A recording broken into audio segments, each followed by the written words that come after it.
Architectural ceramics are all around us. As materials formed from clay and other minerals, created through firing under extreme heat, the term applies to fired brick, terracotta, gypsum, porcelain, and other materials of mineral composition used in building construction and ornamentation.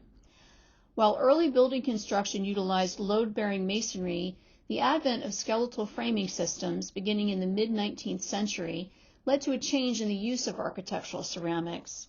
Structural clay tile and terracotta were used widely to envelop building frames, protecting metal beams from fire.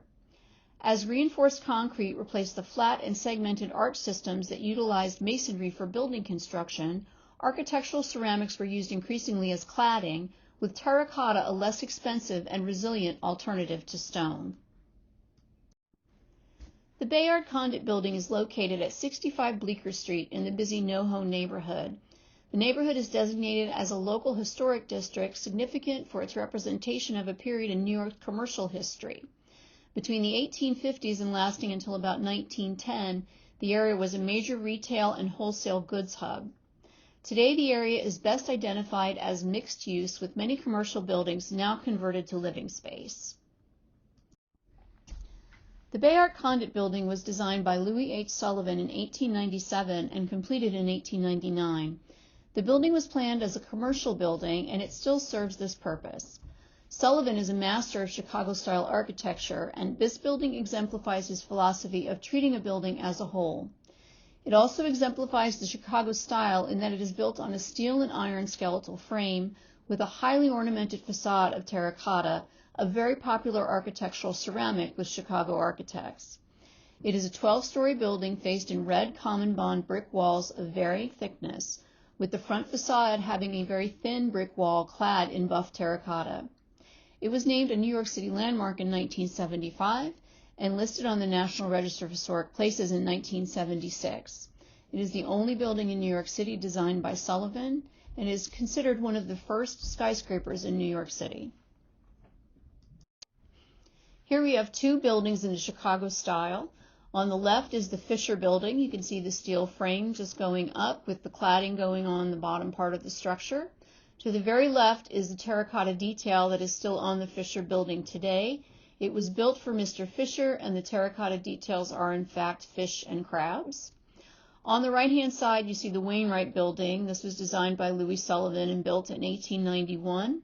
It's sandstone and brick with terracotta panels and an ornate cornice up top. After the Chicago fire of 1871, the city's architects prioritized fireproof construction materials in rebuilding, and innovative designs during the latter part of the 19th century utilized steel frame construction to design the first skyscrapers in the United States. The steel frame meant that the buildings could be higher. Curtain walls allowed for more interior space. Exteriors could employ more glass, too, as the steel skeleton carried the building load. In addition to typically employing vertical strips of windows, characteristic features of the Chicago style also included highly decorative friezes and terracotta panels, just as you can see on the Wainwright building here. Sullivan viewed his buildings as three parts of one whole, not as individual components. Here you can see how that philosophy works very well with the Bayard building. The lower one or two stories according to the building's special needs, which in this case means open storefronts, lots of glass windows. Then the tiers of offices. These are floors that are exactly identical because what's going on in there is office work. Then what he calls the attic inclusive in its form. The whole scheme ordered as the Greek temple, the Gothic cathedral, the medieval fortress. Sullivan is also credited with coining the phrase form ever follows function, and I think that it applies to the building here and what he was trying to achieve. Here we see some of the changes that the building has gone through over the decades. In the upper left-hand corner, the Bayard building is below the red arrow, and you can see that there is a building adjacent to it. That is no longer there. It was gone by 1934 and was never replaced, so that's a newly exposed wall after construction. If you look at the right-hand side photos, you can see that the storefronts have gone through some changes themselves. The top photo is from 1934, and that is what the storefronts looked like originally. They had 12 ornate capitals made out of terracotta that were on top of columns in the storefront windows, and the capitals actually burst through the glass. The storefront's been altered a lot. In the 1940s, it was covered with plaster-covered cinder block. In 1964, the capitals and columns were removed from the storefront, and this is sort of an aesthetic choice, probably more than anything else. And the storefronts were covered in aluminum and granite. Then in 2002, the building was restored to its original form in a project that cost $800,000, and it included returning the storefront facade to its original style. There are 7,000 terracotta tiles on the building's facade, and about 1,000 of them had to be replaced due to cracks and deterioration. One goal of the restoration was to keep as much of the terracotta as possible, which was very practical because at this time it would have cost twice as much to replace a terracotta tile as it would to take it out and repair it and reinstall it. While many aspects of the facade had to be replaced, a lot didn't up top where there's a lot of detail because the cornice on the top of the building is so large and hangs so far over that it actually protected a lot of the decorative elements up top. In conducting a visual assessment of the Bayard-Condict building, several issues were discovered. The most obvious issue is seen here. There's biological material buildup in several locations on the front facade. Mainly the area of potential damage is on the first spandrel above the ground floor storefronts, seen where the red arrow is. This is where the black staining is evident and appears to have run down the front of this area, which is located directly below a windowsill. Because it's directly below a windowsill, this leads to the probability that this is pigeon droppings, a serious issue. There's further evidence of this problem on the metal rail above the storefronts, which is showing damage and possible corrosion. Water running down the front of the building from the windowsill onto the terracotta serves to exacerbate this issue. Anti-bird deterrents are not recommended as they can also damage the terracotta. Gentle cleaning solutions should be investigated. The area in question appears to be limited to an area that is easily reached by ladder. Therefore, once proper cleaning technique is established, a regular maintenance schedule for the cleaning of these areas can be implemented. There is evidence of serious cracking on some of the terracotta tiles on the facade. It appears these cracks are regularly repaired. Possible solutions include testing to investigate the source of the cracking, since it seems to be in several places. Also repair with, as in the previous restoration, an epoxy with fiberglass reinforcing, or a moisture-insensitive epoxy resin, something waterproof, which is also resistant to UV radiation.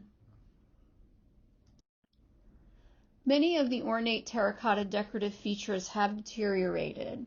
In some cases, there appears to be inadequate mortar replacement around these elements.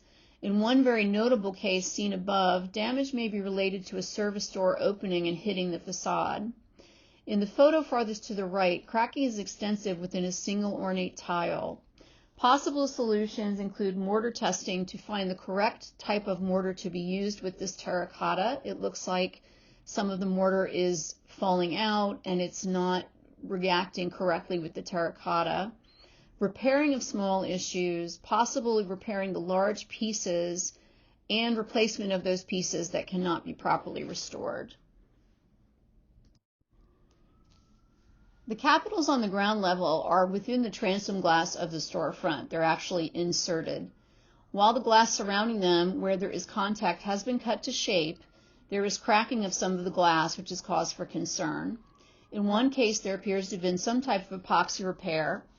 A possible solution is regularly monitoring these on a regular basis. It's possible they are expanding or contracting due to heat and cold. Investigation of the epoxy in use on the glass that is cracking. Eventually, repair and replacement of the cracking glass is probably the best course of action. And the final issue involves the masonry wall that was exposed when the 1929 building was removed, sometime before 1934. This is the east elevation, and you can see that there are a lot of issues here with the treatments that have been applied to this masonry. I've put arrows everywhere facing down where there are different treatments. I've counted at least 4. You can see that I've indicated where there's a bulging of the wall. This is either because there's so much repair material there or because the wall masonry is actually bulging out. So the solution here is a full investigation into all materials used on this wall and the discovery of what is causing that visible bulging, and hopefully the repair of this wall. You can also see, if you look at the arrow in the left-hand corner pointing up, that there are tiles that were never here. I believe that this is just the way it was when the building was removed and it's never been changed. It certainly wasn't a part of the restoration. So I'm wondering why, possibly those tiles could actually be replaced. I don't think anything is going in next door anytime soon, or it would have already happened in this area. And this is really the final issue, but I do think it's probably the most serious because it could be structural. And that's my presentation. I hope you've enjoyed it. Thanks for watching.